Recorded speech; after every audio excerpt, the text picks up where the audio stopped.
J'ai dit tout à l'heure, et je suis sincère, que je pense que le Parti socialiste au pouvoir, en l'occurrence son Premier ministre, dont Lionel Jospin, dont personne à l'époque ne pouvait nier son attachement à Israël depuis toujours. Merde, quand même! Celui qui s'est pris des pierres en Cisjordanie, à Birzeit, parce qu'il avait traité le Hezbollah d'organisation terroriste, ce qu'aucun autre dirigeant français, y compris ceux d'aujourd'hui, ont fait, quand même, c'est lui.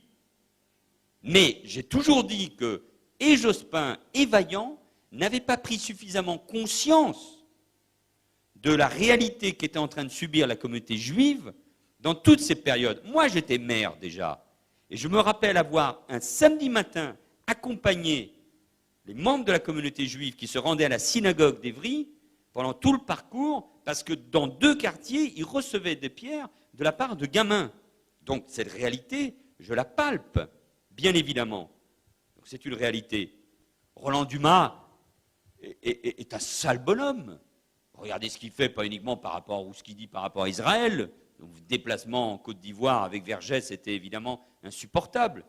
Il a été le ministre de François Mitterrand. Qui peut nier ici, je ne suis pas un mitterrandiste, mais que François Mitterrand a eu, vis-à-vis d'Israël, les gestes nécessaires. Il a succédé à un président de la République de droite qui regardait Israël depuis la Jordanie avec des jumelles. Donc la gauche, de ce point de vue-là, cher monsieur, n'a pas non plus de leçons à recevoir. Enfin,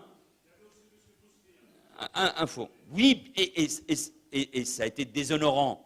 Et j'ai été avec Pierre Moscovici et d'autres, en 1994, l'un de ceux tout jeunes, ça a été mes premières apparitions médiatiques, qui ont dit la honte, non pas du parcours de Mitterrand pendant la période de 1940 à 1945, parcours sans doute chaotique, mais qui ressemblait à celui de beaucoup de Français. Il a été aussi résistant, mais c'est la honte de cette relation avec Bousquet, bien évidemment.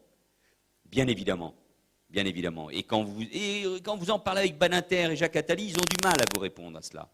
Alors qu'ils se sont retrouvés, succédant ou précédant un rendez-vous de Mitterrand avec Bousquet. Donc, pas de problème là-dessus, cher monsieur, si vous voulez qu'on aille jusqu'au bout du débat. Troisièmement, je me méfie aussi de tout ce qui circule sur Internet et sur Marty Daubry sur ces questions-là. Mais, franchement, le même Nicolas Sarkozy, que beaucoup d'entre vous ont plébiscité en 2007, considérant que c'était le seul ami d'Israël et le protecteur de la communauté juive dans notre pays, c'est le même qui a passé un accord pour créer les conditions de l'islam de France avec l'UOIF. Le même qui débattait, à juste raison, avec Tariq Ramadan pour le pousser dans ses retranchements, et il a eu raison.